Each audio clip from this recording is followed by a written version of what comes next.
Hello students. तो आज हम लोग करंट अफेयर्स के बारे में देखने वाले हैं, कुछ महत्वपूर्ण तथ्य और फिर उन पर आधारित प्रश्नों को। पहला है हम लोग का, जर्मनी का भारतीयों के लिए बड़ा फैसला, वीजा मुक्त पारगमन।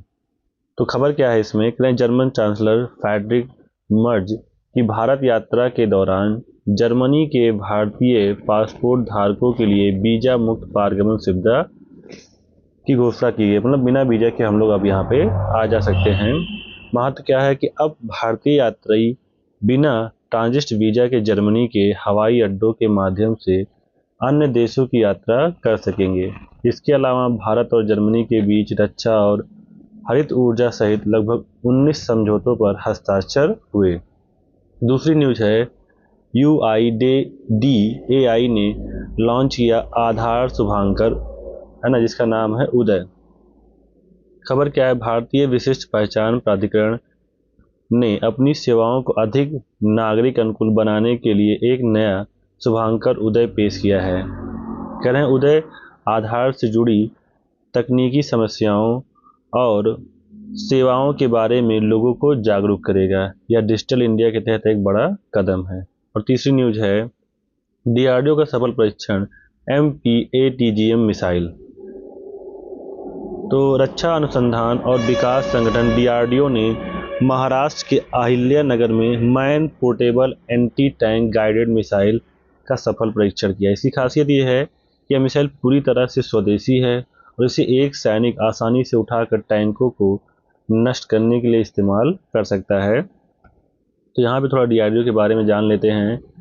तो DRDO का फुल फॉर्म होता है Defence Research and Development Organisation, Hindi में से कहते हैं रक्षा अनुसंधान एवं विकास संगठन। इसकी स्थापना हुई थी 1958 में। इसका आदर्श वाक्य है बलस्य मूल विज्ञानम, अर्थात शक्ति का स्रोत विज्ञान है। मुख्यालय है DRDO का नई दिल्ली में। प्रयोगशालाएं लग करें भारत भर में लगभग 40 से अधिक प्रयोगशालाओं का नेटवर्क है। बजट में योगदान करें, पिछले 5 वर्षों में स्वदेशी शोध के माध्यम से DRDO ने देश के लगभग 2.64 लाख करोड़ की बचत की है। अगली न्यूज देखते हैं, राष्ट्रीय खेल शासन नियम 2026 की अधिसूचना। खबर क्या है कि खेल मंत्रालय ने राष्ट्रीय खेल शासन अधिनियम 2025 के तहत नए नियम लागू कर दिए हैं। प्रभाव क्या होगा इनका, करें इन नियमों का उद्देश्य खेल संघों में पारदर्शिता लाना और भ्रष्टाचार को कम करना है। अब खेल निकायों में प्रशासनिक नियुक्तियों के लिए कड़े मापदंड होंगे। अगली न्यूज है, एलिसा हीली का संन्यास। ठीक है, तो ये क्रिकेट से है। खबर क्या, ऑस्ट्रेलियाई महिला क्रिकेट टीम की दिग्गज कप्तान एलिसा हीली ने अंतर्राष्ट्रीय क्रिकेट से संन्यास की घोषणा कर दी। विवरण, उन्होंने भारत के खिलाफ चल रही मौजूदा श्रृंखला के बाद खेल के सभी प्रारूपों को अलविदा कहने का फैसला किया है। अगली न्यूज है, मकर संक्रांति और अंतर्राष्ट्रीय पतंग महोत्सव से संबंधित।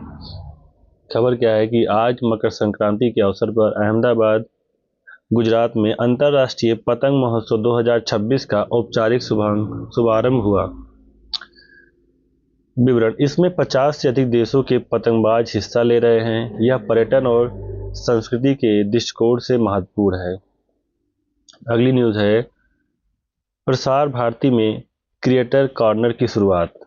तो खबर क्या है, सूचना एवं प्रसारण मंत्री अश्विनी वैष्णव ने DD न्यूज पर क्रिएटर कॉर्नर लॉन्च किया है। इसका महत्व क्या होगा, इसका उद्देश्य यूट्यूबर्स और डिजिटल कंटेंट क्रिएटर को सरकारी मंच प्रदान करना और उनके माध्यम से सरकारी योजनाओं को जनता तक पहुंचाना। अब क्विक पॉइंट देख लेते हैं कि आज के दिन कौन सी ऐसी घटनाएं घटित हुई थी, उनके बारे में जान लेते हैं। तो पानीपत की तीसरी लड़ाई आज ही के दिन 14 जनवरी 1761 में मराठों और अहमद शाह अब्दाली के बीच पानीपत का तीसरा युद्ध हुआ था। दूसरा है मेला माघी, पंजाब में आज मेला माघी का उत्सव मनाया जा रहा है, जो 40 मुक्तों की याद में मनाया जाता है। अगला है real Madrid, football club real Madrid ने अल्वारो अरबेलोवा को अपना नया कोच नियुक्त किया है। अब हम लोग इनसे संबंधित जो प्रश्न होंगे उनकी प्रैक्टिस करेंगे। सबसे पहला प्रश्न है, हाल ही में किस यूरोपीय देश ने भारतीय पासपोर्ट धारकों के लिए वीजा मुक्त पारगमन की सुविधा की घोषणा की है? तो बताइए। ए है फ्रांस, बी जर्मनी, सी इटली और डी है स्पेन। तो अभी हम लोग ने देखा, इसका ऑप्शन करेक्ट हो जाएगा बी जर्मनी। अगला है, भारतीय विशिष्ट पहचान प्राधिकरण द्वारा आधार सेवाओं के बारे में जागरूकता बढ़ाने के लिए लॉन्च किए गए नए शुभंकर का नाम क्या है? बताइए। आधार मित्र या उदय, डिजिटल साथी या ई मदद, क्या नाम है इसका? तो ऑप्शन बी करेक्ट हो जाएगा, उदय। तीसरा है, डीआरडीओ ने हाल ही में MPATGM मिसाइल का सफल परीक्षण कहाँ पे किया? तो ऑप्शन है पोखरण राजस्थान, चांदीपुर उड़ीसा, सी है अहिल्यानगर महाराष्ट्र और डी है हरिकोटा आंध्र प्रदेश। तो इसका ऑप्शन सी करेक्ट हो जाएगा, अहिल्यानगर महाराष्ट्र। और यहाँ पे MPATGM का फुल फॉर्म दिया गया man portable anti tank guided missile. Fourth question है, केंद्र सरकार ने खेल संघों में पारदर्शिता लाने के लिए किस वर्ष के राष्ट्रीय खेल शासन नियम अधिसूचित किए हैं? 2024, 2025, 2026 और 2027। तो इसका ऑप्शन करेक्ट हो जाएगा 2026। अगला है, किस देश की महिला क्रिकेटर टीम की कप्तान एलिसा हीली ने अंतर्राष्ट्रीय क्रिकेट से संन्यास की घोषणा की है? ए है इंग्लैंड, बी दक्षिण अफ्रीका, सी ऑस्ट्रेलिया, डी न्यूजीलैंड। तो इसका ऑप्शन सी करेक्ट हो जाएगा, ऑस्ट्रेलिया।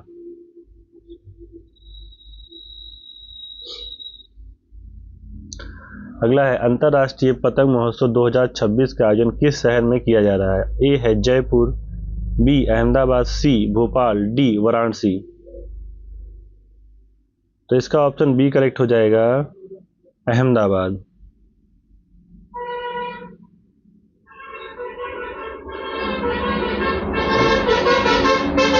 अगला है, 14 जनवरी 1761 को इतिहास का कौन सा महत्वपूर्ण युद्ध लड़ा गया था? ए है हल्दी घाटी का युद्ध, बी बक्सर का युद्ध, सी पानीपत की तीसरी लड़ाई और डी है प्लासी का युद्ध। तो इसमें ऑप्शन सी सही हो जाएगा, पानीपत की तीसरी लड़ाई।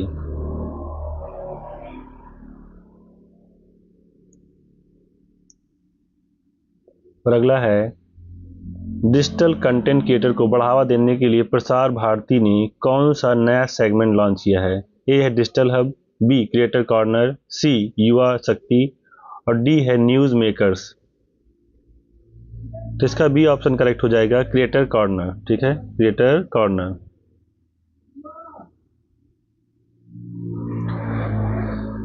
ठीक, तो इस तरह से आज के हमारे महत्वपूर्ण करंट अफेयर समाप्त हुए। मिलते हैं अगले वीडियो में। धन्यवाद।